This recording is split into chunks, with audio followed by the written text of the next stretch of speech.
Hello, welcome to Boomer's Firearms. I'm gonna make probably two videos. I was gonna do like a series thing, but I really think I can get this all in one video for each. I want to do a video for how to set up your dies, and a brief overview on reloading for the people that want to get into it.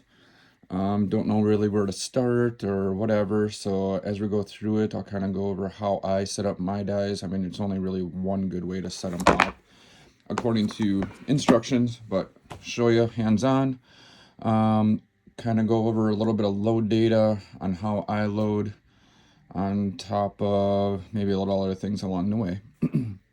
So first off is buying or getting your die set. What I usually tell a lot of people to begin with is if you want to get into it, if you can locate some used stuff, buy used. You can usually get it at a fairly good discount, because this stuff lasts a long time as long as you take care of it and you don't let it get rusty. So I usually go with either Hornady or RCBS for dies. I do go Lee on the stuff I don't load very often because they are a little bit cheaper. Not that they're any less quality. I actually really do like their locking rings. These locking rings, compared to a lot of them. These, the Hornady ones are pretty decent. I do not like the Redding or the RCBS ones because the tension or the set screw actually kind of puts tension on your threads, which I do not like. The Hornadys actually just lock onto your threads like this. They have that little spacer there and they clamp on. Lee's actually have like a rubber O-ring underneath them, so they stay in place and they don't move, and they just are easier to use in my opinion. So, and like I said, most of them adjust all fairly the same way. So I'll go over each one. So your standard pistol loading dies are gonna come with 3 or 4, which the ones that don't come with 4, the fourth one is gonna be your crimp die.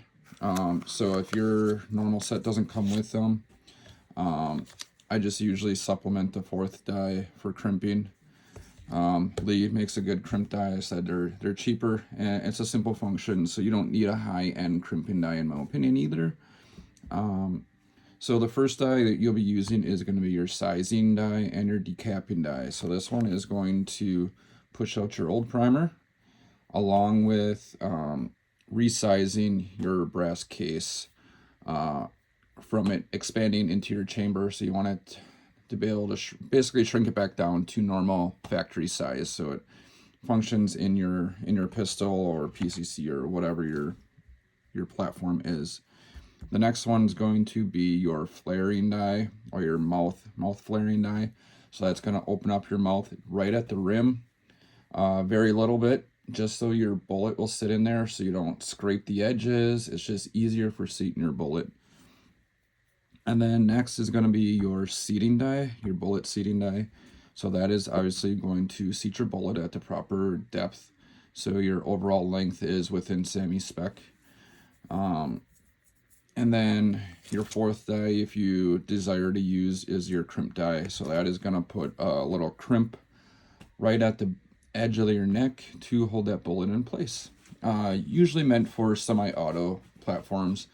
Just in case, try to keep them in place just in case you have a very, because the cycling can be very violent on some cases and can jostle that bullet around if you don't have enough neck tension. Some sets come with this other sleeve in here. This is for different kinds of bullets. This is for like your flat nose, and then the one I have in my seating deck. So yeah, so this goes in your seating. This is your seating stem. Sorry. And the other one I have in here is going to be more of a cup shape for your round nose full metal jacket stuff. So depending on what kind of bullet you're using, use the right seating stem. In some cases, like Hornady, they give you Allen wrench, your instructions, and then extra decapping pins, because sometimes if your case is not lined up properly on accident, It's very easy to break those seating stems, or seating stems, sorry, your decapping dies, decapping pins. All right, I gotta focus here. All right, so first off, and then you will also need a shell holder. All right, so each type of cartridge will have a dedicated shell holder. I printed off because that's what I have most of, is an RCBS shell holder list. So that has all the numbers, so you find your cartridge and then find the number. So like we're doing 45 ACP, so 45 automatic, and you come up to right here, so it's going to be a number 3. And that's what I have here is a RCBS number 3. All right, so let's go set up for your sizing decapping die, and then I'll show you how that one works and how you set that up. All right, so we're going to be doing this on a single stage press. So that means only one die can go in your press, and do one function at a time. So you want to insert your shell holder, into your ram here. There's usually like a spring-loaded little ring in there that helps put tension on there. It just kind of clips in. This is your primer holder. So then what you want to do is lower your handle so your ram comes all the way up to the top for your sizing decapping die. To set up your die, it says in instructions, so you want to have your decapping pin about 3/8 of an inch sticking out. Okay,